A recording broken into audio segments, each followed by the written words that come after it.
Hello, good morning, dear students. I am Mukesh Kumar. I welcome you in our online classes. As you know, we have started from ninth class book Beehive. The lesson was second, the sound of music. जैसा कि हम लोगों ने शुरू कर दिया था हमारा सेकंड लेसन Beehive बुक में से द साउंड ऑफ म्यूजिक, जो कि दो भागों में डिवाइड है. This lesson is divided into two parts. Part 1 belongs to Evelyn Glennie, listen to music without hearing it. The second part is the shehnai of Bismillah Khan.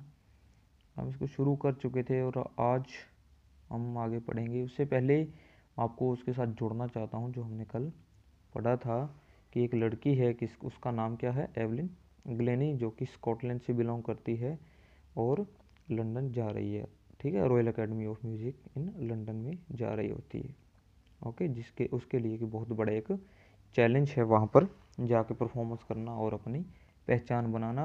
आगे हम देखते हैं क्या होता है. Evelyn Glennie's loss of hearing had been gradual. Evelyn Glennie की जो सुनने की क्षमता जो मतलब उसको ख़त्म हो गई थी, हैड बीन ग्रेजुअल. ग्रेजुअल मतलब क्रमिक, धीरे धीरे होना. ओके, ना कि एकदम से ही. ये नहीं है कि आज उसको सही सुन रहा और कल बिल्कुल नहीं सुनाई देगा. नहीं, धीरे धीरे धीरे धीरे उसकी वो सुनने की जो क्षमता है वो ख़त्म हुई थी. Her mother remembers noticing something was wrong when the 8 year old Evelyn was waiting to play the piano. उसकी मदर को याद है, मतलब एक इंसिडेंट है, an incident. Her mother remember that something was wrong, कि कुछ ना कुछ गलत हो रहा था जब उसकी जो 8 साल की एवलिन ग्लेनी है वो पियानो प्ले करने के लिए वेटिंग कर रही थी. मतलब उसकी टीचर तो आवाज़ लगा रही थी लेकिन उसको सुनाई ही नहीं दे रहा था. ठीक है, उसको बहुत कम सुनाई दे रहा था, इस वजह से उसको पता नहीं चला कि उसकी टर्न आ चुकी है. पियानो जैसे कि आप लोगों को पता ही है, जैसे कि हम सुबह मॉर्निंग असेंबली में जो हमारे सर हैं मिस्टर मंगत राम जी वो बजाते हैं ना, तो वही इलेक्ट्रॉनिक पियानो आज चलते हैं वो. They called her name and she didn't move. वो उनका नाम पुकारता लेकिन वो बिल्कुल भी नहीं हिली वहाँ से, उसको पता ही नहीं चला. I suddenly realise she hadn't heard. और मुझे अचानक पता चला, उसी दौरान पता चला कि उसको सुनाई नहीं दिया. सेज इसेबल ग्लेनी, उसकी जो मदर है इसेबल ग्लेनी, उसने वो बताया. For quite a while Evelyn manage to conceal her growing deafness from friends and teachers. उस समय के लिए तो क्या हुआ, एवलिन ने मैनेज कर लिया, कंसील मैंने हाइट. ओके, उसने जैसे तैसे करके उसको बचा लिया. लेकिन क्या हुआ कि उस समय तो उसने बचा लिया अपने आप को टीचर से और नोटिस होने से भी. हाँ, भी उसको सुनाई नहीं दे रहा, उसकी बढ़ती हुई जो डेफनेस है अपने फ्रेंड्स और टीचर से. But by the time she was 11, लेकिन जब वो 11 साल की हुई, हर मार्क्स मार्क्स मतलब उसका जो बहरापन था, हैड डिटीरियोरेटेड. डिटीरियोरेटेड क्या होता है, और अधिक खराब हो जाना. वर्स मतलब बिकम वर्स, बहुत ज़्यादा खराब हो गया. एंड हर हेड मिस्ट्रेस, और उसकी जो हेड मिस्ट्रेस जो उसकी जो स्कूल की मुख्य अध्यापिका थी, अर्ज अर्ज मीन्स क्या था, रिक्वेस्ट, उन्होंने रिक्वेस्ट किया हर पेरेंट्स टू टेक हर, कि उनके पेरेंट्स एवलिन ग्लेनी के पेरेंट्स उन्होंने रिक्वेस्ट किया कि उसको स्पेशलिस्ट, स्पेशलिस्ट क्या होता है, डॉक्टर. ठीक है, एक जो डॉक्टर होते हैं हियरिंग मतलब उनको उनके पास उसको लेकर जाए. ठीक है. It was then discovered that her hearing was severely impaired as a result of gradual nerve damage. और उस दौरान ये पता चला कि जो उसकी हियरिंग जो थी, उसकी सुनने की क्षमता थी, वो सीवियरली, सीवियरली होता है बहुत अधिक. ठीक है, बहुत अधिक. इम्पेयर्ड मैंने क्या होता है, इम्पेयर्ड मैंने खराब, कमज़ोर हो जाना. जिसकी सुनने की क्षमता है वो बहुत कमज़ोर हो चुकी है. किसकी वजह से, as a result of gradual nerve damage. जो उसकी नसें हैं जो मतलब सुनने वाली जो उसकी सहायता करती हैं, वो उसकी वो डैमेज हो चुकी हैं, बिल्कुल वो ख़त्म हो चुकी हैं. They were advised that she should be fitted with hearing aids. और उन्होंने उनको सलाह दी कि शी शुड बी, कि उनके कान में जो हियरिंग एड्स होते हैं, सुनने की जो मशीन होती है वो लगा देनी चाहिए. And sent to school for the deaf. और उसको जो बहरे बच्चों, जो जिन बच्चों को सुनाई नहीं देता, उन बच्चों के लिए जो स्पेशल स्कूल बने थे वहाँ उसको सेंड कर दें, वहाँ उसको भेज देना चाहिए. Everything suddenly look black. सब कुछ सेज एवलिन, एवलिन कहती कि मेरे लिए सब कुछ एकदम से काला पड़ गया था. मतलब वो शी वाज शॉक्ड, वो बहुत ज़्यादा सदमे में थी, उसको शौक था. हैरानी थी कि ऐसा कैसे हो सकता है कि उसके सपने एकदम से ख़त्म हो सकते हैं। But Evelyn was not going to give up, लेकिन एवलिन जो थी वो हार मानने वाली नहीं थी। गिव अप का मतलब हार मानना, वो हार मानने वाली नहीं थी। She was determined to lead a normal life. Determined क्या होता है? डिटरमाइंड होता है साहस करना, ठीक है। But she was determined to lead a normal life and pursue her interest in music. लेकिन उसने क्या किया कि डिटरमाइंड थी, वो दृढ़ विश्वास था उसका कि एक नॉर्मल लाइफ जीना चाहती है। और परस्यू, परस्यू क्या होता है? फॉलो करना। हर इंटरेस्ट इन म्यूजिक, उसका जो इंटरेस्ट था म्यूजिक के अंदर वो उसको फॉलो करेगी। One day she noticed a girl playing a xylophone and decided that she wanted to play it too. एक दिन उसने नोटिस किया क्या कि एक लड़की है वो जाइलोफोन बजा रही। जाइलोफोन क्या होता है? A musical instrument with a row of wooden bars of different length. अब क्या है, ये जो आपको दिख रही है ये डिवाइस, इसको जाइलोफोन बोलते हैं।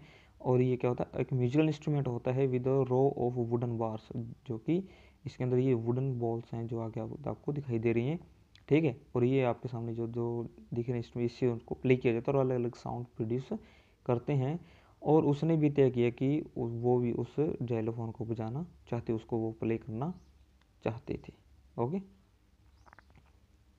Most of the teachers discourage her but percussionist Ron Forbes spotted her potential. जो मोस्ट ऑफ द टीचर, ज़्यादातर टीचर उन्होंने डिस्करेज किया, उसने उसको मतलब उसकी जो साहस था उसको निराश ही किया। डिस्करेज मतलब उसको निराश किया। लेकिन जो परक्यूशनिस्ट जो थे, तबला वादक, ठीक है। परक्यूशनिस्ट क्या होता है? A person who plays the drums and tabla. जो तबला और जो ड्रम वगैरह ढोल वगैरह जो बजाते हैं उनको परक्यूशनिस्ट बोलते हैं। तो उन्होंने स्पॉट हर पोटेंशियल, पोटेंशियल मैंने उसके जो योग्यता थी उसको उन्होंने देखा। He began by tuning two large drums to different notes. उन्होंने शुरुआत की बाय ट्यूनिंग, ट्यूनिंग मैंने बजाना, टू लार्ज ड्रम्स, बड़े बड़े जो ड्रम थे, टू डिफरेंट नोट्स, अलग अलग नोट्स के ऊपर। नोट्स मतलब जैसे कि किसी भी जैसे गाना लिखा होता है तो उसके लिरिक्स होते हैं, और पियानो के बजाने के भी नोट्स होते हैं, भी आपको इस टाइम ये वाला बटन दबाना है, इससे ये आवाज़ प्रोड्यूस होती है ना। तो वैसे ही वो कह रहे हैं डिफरेंट नोट्स, जैसे ड्रम्स हैं दो, एक को जैसे बीच में से बिल्कुल सेंटर में जैसे आप बजाते हो तो अलग आवाज़ प्रोड्यूस करता है, और वो बिल्कुल अलग किनारे पे अगर आप उसको बजाते हो तो अलग आवाज़ प्रोड्यूस करता है। वैसे उसने अलग अलग नोट्स पे वो ड्रम बजाने शुरू किए। और उन्होंने कहा, ये जो डबल इन्वर्टेड कॉमा होता है कहीं पर भी, ये मतलब उनकी कही हुई बात होती है। Don't listen through your ears. उन्होंने कहा कि अपने कानों से मत सुनो। ही वुड से उन्होंने ये कहा, try to sense it some other way. Try to sense it मतलब सुनो किसी अदर वे से, और तरीके से इसको सुनने की, या फील, सेंस मैंने कहा फील करने की कोशिश करो। सेज एवलिन, एवलिन नहीं पाते कहीं, ठीक। ऊपर वाली बात उनके गुरु ने कही, जो कौन है? प्रक्यूशनिस्ट है रॉन फोर्ब्स, और नीचे वाली उसने कही है says Evelyn. Suddenly I realise I could feel the higher drum. और उसके बाद क्या करिए कि अचानक ये जल्दी उसको पता चला, I realise I could feel the higher drum from the waist up and the lower one from the waist down. और उसने कहा कि मैं जो ड्रम्स, हायर ड्रम्स है मतलब जो ड्रम की जो ऊंची आवाज़ है उसको, बहुत ज़्यादा जो हाईली जो आवाज़ है उसको वेस्ट अप, वेस्ट मीन्स जो आपकी कमर है उससे ऊपर वाले पार्ट से महसूस कर सकते हो, and the lower one from the waist down. और जो उससे जो नोट्स है, जो लोअर नोट्स हैं जो ड्रम की जो आवाज़ है वो वेस्ट के जो नीचे वाला हिस्सा उस वहाँ से उसको फील कर सकते हो। मीन्स क्या है यहाँ पर, क्या है जो एल्विन ग्लेनी कहने ये चाहती है कि उसको सुनाई तो नहीं दे रहा, लेकिन वो म्यूजिक को फील कर रही थी, उसको ये लग रहा था हाँ भी उसको फीलिंग हो रही है म्यूजिक की। Okay. Forbes repeated the exercise. Forbes ने क्या किया, उस एक्सरसाइज को रिपीट किया, बार बार रिपीट किया। And soon Evelyn discover that she could sense certain notes in different parts of her body. और एवलिन ने भी ये पता लगाया कि वो जो फील कर सकती थी डिफरेंट नोट्स जो थे, कुछ खास एक नोट्स थे ना, वो डिफरेंट पार्ट्स ऑफ बॉडी, वो अपने बॉडी के अलग अलग हिस्सों से महसूस कर सकती थी, ठीक है। जैसे अलग अलग नोट्स थे ना, तो उनको अलग अलग अपने बॉडी पार्ट से उनको महसूस कर सकती थी। I had learn to open my mind and body to sound and vibrations. उसने सीख लिया था, वो कह रहे कि मैं सीख चुकी थी टू ओपन माई माइंड, कि मेरे दिमाग को खुला रखना और बॉडी को, टू साउंड एंड वाइब्रेशंस, जो भी आवाज़ और जो भी वाइब्रेशंस होती थी वो उनको याद रखती थी, ठीक है, वो ना ओपन टू माइंड, मतलब अपने माइंड में याद रखती थी कि जो मुझे उसके जिस भी मतलब बॉडी पार्ट से फील हो रहा था उसको उसको याद रखना पड़ता था भी, हाँ भी इस इंस्ट्रूमेंट की ये साउंड थी और ये वाइब्रेशंस था। The rest was share determination and hard work, और बाद का जो काम था वो क्या, डिटर्मिनेशन, उसकी जो दृढ़ जो मेहनत थी और वो और उसका जो विश्वास था, उसी के ऊपर बाकी का काम रह गया था। ओके बाकी का हम बेटा कल ही करेंगे। ओके आज के लिए बस इतना ही। Thank you, have a nice day.